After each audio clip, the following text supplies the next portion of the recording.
Hey everyone, I'm Coach Wizard Hyung, and as you probably know, I coached many rank 1 players, but I also work with many low rank players like a bottom 500, a hardstock bronze for 5 years, and just ordinary gold and platinum players. And here's what I found out about the low yellow players. They don't see the red light.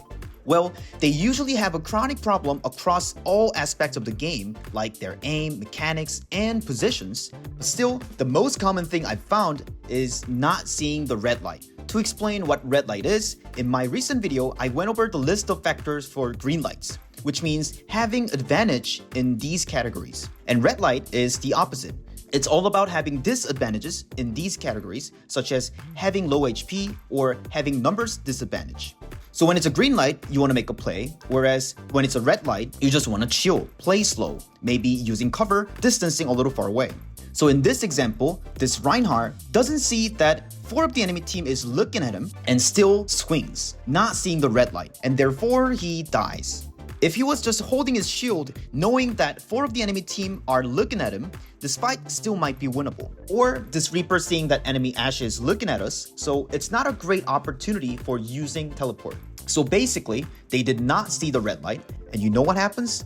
A traffic accident. Of course, it's not that they literally never see the red light, but they see it a little too late. For most lower yellow players, they only realize something's wrong when their HP is very low. Like in the Reinhardt example, his first reaction when he saw Cassidy was swinging. And finally, once he's low, he holds his shields up.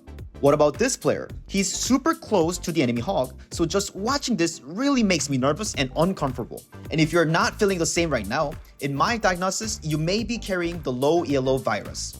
Anyways, these players are just like the babies looking at the hot boiling water and not knowing it's dangerous because they haven't learned yet. But we gotta know it's dangerous before actually touching the boiling water. In this example, the enemy Doom and Tracer are very close. And again, if you don't feel that right now, you are probably at stage 4 of this disease. So this player should know that it's a red light right now, not when they're low. So the lower your rank is, the slower you see the red light. Low yellow players only realize it's a red light when they're about to die. Better players see things like cooldowns and how far they are away from the cover. And higher level players know that they might be vulnerable just looking at the comp or having unfavorable ultimates before the fight.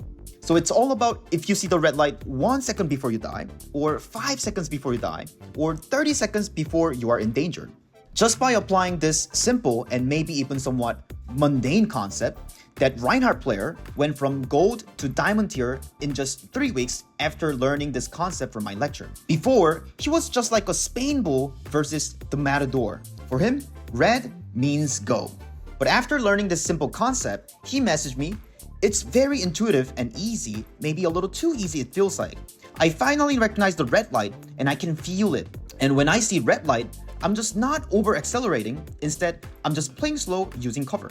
And I finally see when to engage and when to disengage." Yes, a lot of the lower tier players make random plays, not based on evidence. And importantly, they don't always get punished for that. In fact, sometimes they are rewarded for their random aggression since the enemy team doesn't know how to punish that.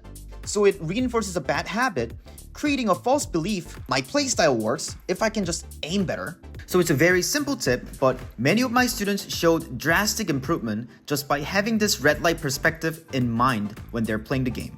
Thanks for watching the video. If you like the content and if you want to learn more from me, you can visit my website. Now I'm offering one-on-one coaching, and my Tracer course is available in English as well. And my Korean lectures just got huge updates. So if you're interested, you can check out the link below and see you next time.